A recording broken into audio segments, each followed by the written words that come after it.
Hello student, welcome back to my channel Samrat academy. Student, मेरा नाम आकाश। मेरे प्यारे विद्यार्थियों, 2023 बोर्ड एग्जाम देने वाले हो तो वीडियो आप लोग के लिए बहुत ही ज्यादा इंपॉर्टेंट है।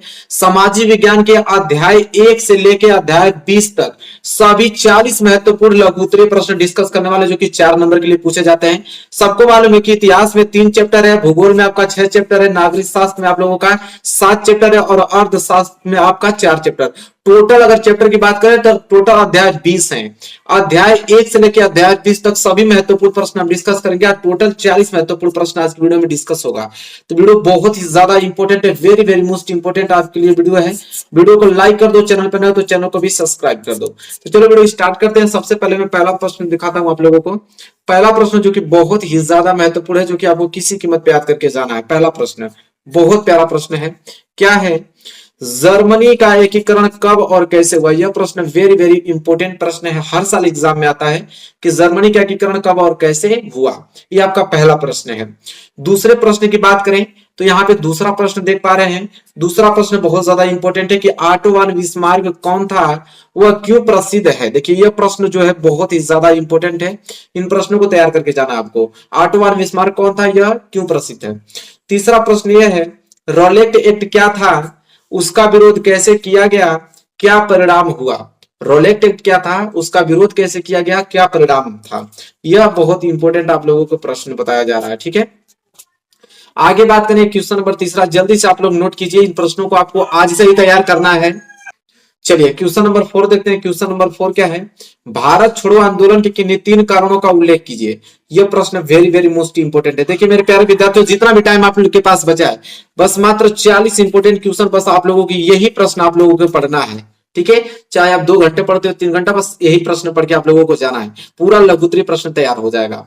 भारत छोड़ो आंदोलन के किन्हीं 3 कारणों का उल्लेख कीजिए। प्रश्न नंबर 5वां जो है, चलिए क्वेश्चन नंबर 5वां देखते हैं। क्वेश्चन नंबर 5वां है, 1929 की महामंदी का भारत पर क्या प्रभाव पड़ा। ठीक है, यह प्रश्न इंपॉर्टेंट है। 1929 की जो महामंदी आई थी, उस पर भारत पर क्या प्रभाव पड़ा, यह क्वेश्चन इंपॉर्टेंट है। ठीक है, आगे अगर हम बात करें क्वेश्चन नंबर 6 देखिए। क्वेश्चन नंबर 6 है कि ब्रेटन वुड्स समझौते का क्या अर्थ है, इसका क्या उद्देश्य था। ब्रेटन वुड्स समझौता क्या है और इसका अर्थ क्या है और इसका क्या उद्देश्य था, ये भी आप लोगों को बताना है। ठीक है, ये क्वेश्चन नंबर 6 है। इसके बाद हम आगे बढ़ेंगे क्वेश्चन नंबर 7 की तरफ। देखिए क्वेश्चन नंबर 7 बहुत इंपॉर्टेंट है, हर साल एग्जाम में आता है कि मृदा अपरदन से आप क्या समझते हैं। ठीक है, मृदा अपरदन क्या है, बहुत इंपॉर्टेंट टॉपिक है यह।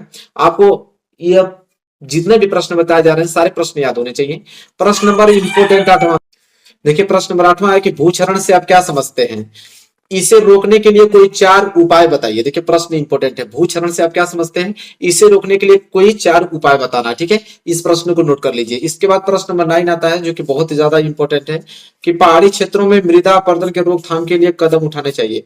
पहाड़ी क्षेत्र में जो मृदा अपरदन होता है तो उसे कैसे रोकथाम के लिए कौन से हमें कदम उठाने चाहिए, यह प्रश्न है जो कि बहुत इंपॉर्टेंट है। इसके बाद 10वां प्रश्न की बात करें।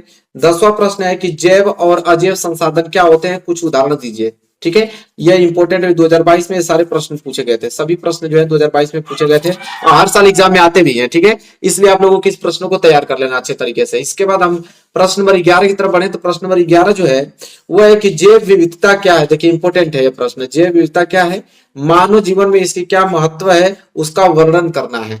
ठीक है, चलिए प्रश्न नंबर 11 है, नोट कर लीजिए। इसके बाद प्रश्न नंबर 12 चिपको आंदोलन पूछता है, जो कि वन संरक्षण से है रिलेटेड। चिपको आंदोलन क्या है यह पूछता है, 4 नंबर के लिए प्रश्न ये सभी पूछे जाते हैं। ये प्रश्न नंबर 12 है। इसके बाद अगर प्रश्न नंबर 13 की बारे में बात करें तो प्रश्न नंबर 13 है कि बहुउद्देशीय परियोजनाओं से होने वाले लाभ और हानियों की तुलना कीजिए।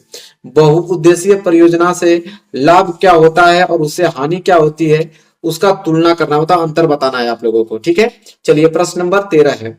प्रश्न नंबर 13 के बाद आगे बढ़े। प्रश्न नंबर 14 देखिए, भारत में जो कृषि महत्व पर एक संक्षिप्त टिप्पणी लिखना है कि भारत में कृषि का क्या महत्व है, उस पर एक संक्षिप्त टिप्पणी लिखना है। ठीक है, नोट कीजिए, किसी भी प्रश्न में दिक्कत होता है अगर आप कमेंट कीजिए, इस वीडियो को अगर आप पूरा का पूरा लाइक कर देते हो, ठीक है, अच्छे तरीके से 2000 लाइक तक पहुंचा देते हो, तो एक ही वीडियो में जितना क्वेश्चन मैं बताऊं सबका सोल्यूशन दे दूंगा आप लोगों को, चाहे वीडियो कितनी भी बड़ी क्यों ना हो जाए। ठीक है, चलिए इसके बाद आगे बात करें।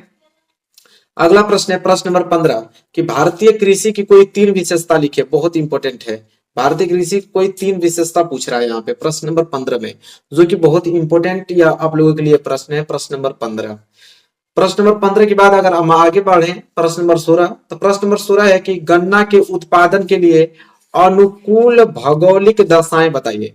कह रहा है कि गन्ना का उत्पादन के लिए कौन से भौगोलिक दशाएं हैं, ठीक है, वो वर्णन करना है उसका। ठीक है, प्रश्न नंबर 16 जो कि इंपॉर्टेंट है। प्रश्न नंबर 16 के बाद प्रश्न नंबर 17वां जो है वो देखिए, चावल की उपज के लिए, वो तो गन्ना की उपज क्या था, चावल की उपज के लिए आवश्यक 3 भौगोलिक दशाओं का वर्णन कीजिए। या तो गन्ना या तो चावल, इस दोनों में से जरूर एक देता है, इतना इंपॉर्टेंट ये टॉपिक मैं आप लोगों को बता रहा हूं। ठीक है, तैयार कर लीजिएगा मेरे प्यारे विद्यार्थी किसी कीमत पे। चलिए क्वेश्चन नंबर 17 हो गया, क्वेश्चन नंबर 18 की तरफ बढ़ते हैं। देखिए क्वेश्चन नंबर 18 क्या है, क्वेश्चन नंबर 18 है, एक पेय फसल का नाम लिखिए और उसके उत्पादन में प्रकाश डालिए। इंपॉर्टेंट प्रश्न है। ठीक है, एक पेय फसल का नाम बताना है और उसका उत्पादन भी बताना है कि उसका उत्पादन कैसे होगा। इसके बाद क्वेश्चन नंबर 19वां है, ऊर्जा के परंपरागत स्रोत किसे कहते हैं, उदाहरण सहित बताइए कि ऊर्जा का कौन सा परंपरागत स्रोत है और उदाहरण सहित आप लोगों को बताना है। प्रश्न बहुत ही ज्यादा इंपॉर्टेंट यह प्रश्न है। ठीक है, इसके बाद प्रश्न नंबर 20वां है, खनिज संरक्षण की आवश्यकता पर एक संक्षिप्त टिप्पणी लिखिए। ठीक है, खनिज संरक्षण की आवश्यकता पर एक संक्षिप्त टिप्पणी लिखना है। एक क्वेश्चन नंबर 20वां है, जल्दी से आप नोट कीजिए। क्वेश्चन नंबर 20 हो गया, तो क्वेश्चन नंबर 21 की तरफ बढ़ेंगे। क्वेश्चन नंबर 21 यह है कि सड़क परिवहन पर कोई 3 लाभ बताइए। सड़क परिवहन के कोई 3 लाभ बताना है। इंपॉर्टेंट प्रश्न है, अभी 2022 में प्रश्न बहुत आया था। ठीक है, सड़क परिवहन के कोई 3 लाभ बताने के लिए पूछा है। इसके बाद क्वेश्चन नंबर 22 है कि भारत के आर्थिक विकास में परिवहन के साधनों का क्या महत्व है। भारत के आर्थिक विकास में परिवहन के साधनों का क्या महत्व है बताना है। प्रश्न बहुत ज्यादा इंपॉर्टेंट है। ठीक है, इसे नोट करिए क्वेश्चन नंबर 22 को। इसके बाद रहेंगे क्वेश्चन नंबर 23। क्वेश्चन नंबर 23 है कि सत्ता की साझेदारी क्यों जरूरी है। देखिए बहुत इंपॉर्टेंट क्वेश्चन है, सत्ता की साझेदारी क्यों जरूरी है, एक तर्क दीजिए। बोला है एक तर्क दीजिए कि सत्ता की साझेदारी क्यों जरूरी है, एक तर्क दीजिए। बहुत इंपॉर्टेंट टॉपिक है क्वेश्चन नंबर 23। इसके बाद क्वेश्चन नंबर 24 की बात करें। क्वेश्चन नंबर 24 है कि गठबंधन सरकार से आप क्या समझते हैं। गठबंधन सरकार से आप क्या समझते हैं, बहुत इंपॉर्टेंट टॉपिक है, इसको आप तैयार कर लीजिएगा। ठीक है, गठबंधन सरकार से। इसके बाद क्वेश्चन नंबर 25 जो है वो है संघवाद क्या है। देखिए ये भी बहुत इंपॉर्टेंट टॉपिक है, संघवाद क्या है, इसकी प्रमुख विशेषताओं का उल्लेख कीजिए। ये 25 क्वेश्चन है। 25 की बात बढ़ेंगे हम 26 की तरफ। देखिए 26 क्या है, विकेंद्रीकरण क्या है। देखिए बहुत इंपॉर्टेंट है टॉपिक, विकेंद्रीकरण क्या है, इसके लिए भारतीय संविधान में क्या व्यवस्था दी गई है और कि निचार का उल्लेख करना है। ठीक है, प्रश्न बहुत इंपॉर्टेंट, 2022 में ये प्रश्न पूछा गया था। ठीक है, और 2022 का सेम सिलेबस इस बार भी है 2023 में, यहां से प्रश्न बनना तय है, समझ लीजिए, याद करके बस आप पहुंचिए एग्जाम में। क्वेश्चन नंबर 27, लोकतांत्रिक देशों में सामाजिक विभाजन का क्या प्रभाव पड़ता है। लोकतांत्रिक देश में सामाजिक जो विभाजन है उसका क्या प्रभाव पड़ता है, ये क्वेश्चन पूछ रहा है क्वेश्चन नंबर 27, जो कि बहुत ही ज्यादा इंपॉर्टेंट है। इसके बाद अगर हम आगे बढ़ेंगे तो क्वेश्चन नंबर 29 की तरफ बढ़ेंगे। क्वेश्चन 27 नहीं, क्वेश्चन 28 की तरफ बढ़ेंगे। देखिए भारत में जाति प्रथा का राजनीति एवं समाज पर क्या प्रभाव पड़ा। बहुत इंपॉर्टेंट क्वेश्चन है कि हमारे भारत में जाति प्रथा और राजनीति एवं समाज पर क्या प्रभाव पड़ता है। ठीक है, ये क्वेश्चन पूछा है। इसके बाद क्वेश्चन नंबर 29, भारत की विधायिकाओं में महिलाओं के प्रतिनिधित्व की स्थिति क्या है। कह रहा कि भारत की जो विधायिकाओं हैं उसमें महिलाओं के प्रतिनिधित्व की स्थिति क्या है, वो पूछा है। ठीक है, इंपॉर्टेंट क्वेश्चन है। इसके बाद क्वेश्चन नंबर 30, भारतीय क्या पूछा है, भारतीय लोकतंत्र की 3 विशेषताएं बताइए।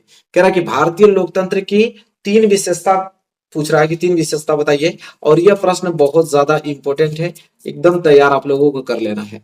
इसके बाद अगर आगे बढ़े तो क्वेश्चन नंबर 31, क्वेश्चन नंबर 31 है कि एक विकसित देश की क्या विशेषताएं होती है, स्पष्ट कीजिए। कह रहा कि कोई एक विकसित देश है तो उसकी क्या विशेषता हो सकती है, उसको स्पष्ट करने के लिए पूछा है। ठीक है, चलिए क्वेश्चन नंबर 32, क्वेश्चन नंबर 32 है शिशु मृत्यु दर। देखिए यह बहुत इंपॉर्टेंट है, हर साल एग्जाम में आता है। शिशु मृत्यु दर रोकने के कोई 3 उपाय बताइए, कि शिशु मृत्यु दर रोकने के कोई 3 उपाय पूछा है, जो कि इंपॉर्टेंट है। इसके बाद 33 की तरफ बढ़ेंगे। 33 है अर्थव्यवस्था के तृतीयक क्षेत्र से आप क्या समझते हैं, कोई 2 उदाहरण दीजिए। बहुत इंपॉर्टेंट क्वेश्चन है, ठीक है, very very most important question है। अर्थव्यवस्था के तृतीय क्षेत्र से आप क्या समझते हैं, कोई दो उदाहरण दीजिए। इसके बाद अगर आगे बढ़ेंगे तो क्वेश्चन नंबर 34 जो है ये भी बहुत इंपॉर्टेंट क्वेश्चन है। असंगठित कार्य क्षेत्र से आप क्या समझते हैं कि इसकी किन्हीं तीन समस्याओं को उल्लेख कीजिए। असंगठित कार्य क्षेत्र से आप क्या समझते हैं, ठीक है, और इसकी तीन समस्याओं को उल्लेख करना है, जो कि बहुत ही ज्यादा इंपॉर्टेंट आप लोगों के लिए क्वेश्चन है, जो कि तैयार करना है क्वेश्चन 34। इसके बाद 35 की तरफ बढ़ेंगे। 35 देखिए बहुत इंपॉर्टेंट, इसे तो आप लोगों को याद कर ही लीजिएगा। राष्ट्रीय ग्राम रोजगार गारंटी अधिनियम जो कि 2005 में चला गया, एक संक्षिप्त टिप्पणी लिखना है। राष्ट्रीय ग्राम रोजगार गारंटी अधिनियम 2005 पर एक संक्षिप्त टिप्पणी लिखिए। यह पॉइंट भैया आप लोगों के क्वेश्चन किसी कीमत पे याद होना ही चाहिए, ठीक है। इसके बाद 36 की तरफ बढ़ेंगे और 36 है कि विदेशी व्यापार, देखिए इंपोर्टेंट, विदेशी व्यापार से क्या आशय है, इसके किन्हीं तीन लाभों का वर्णन कीजिए। विदेशी व्यापार से क्या आशय है, इसके कोई तीन लाभों का वर्णन करना है, किन्हीं तीन लाभों का वर्णन। बहुत इंपॉर्टेंट ये टॉपिक मैं आप लोगों को बता रहा हूँ क्वेश्चन, ठीक है। इसके बाद 37 क्वेश्चन जो है वो है वैश्वीकरण से आप क्या समझते हैं, इंपॉर्टेंट क्वेश्चन, वैश्वीकरण से आप क्या समझते हैं, ये क्वेश्चन नंबर 37 है। इसके बाद अगर हम आगे बढ़े तो देखेंगे क्वेश्चन नंबर 38। क्वेश्चन नंबर 38 क्या है कि विश्व व्यापार संगठन से आप क्या समझते हैं। अभी हमने क्वेश्चन शायद लिखा था, नहीं, विदेशी व्यापार से क्या आशय है, ठीक है, विदेशी व्यापार से क्या से ये क्वेश्चन, और एक आपका यह विश्व व्यापार संगठन से आप क्या समझते हैं। बहुत इंपॉर्टेंट ये टॉपिक है, इन दोनों में से जरूर आएगा, ठीक है, तैयार कर लेना। इसके बाद 39 क्या है, उपभोक्ता आंदोलन के कारण बताइए कि हम उपभोक्ता आंदोलन को कैसे आगे बढ़ा सकते हैं। उपभोक्ता आंदोलन का कारण बताइए और यह भी बताइए कि उपभोक्ता आंदोलन को कैसे आगे बढ़ा सकते हैं, ठीक है, इंपॉर्टेंट है।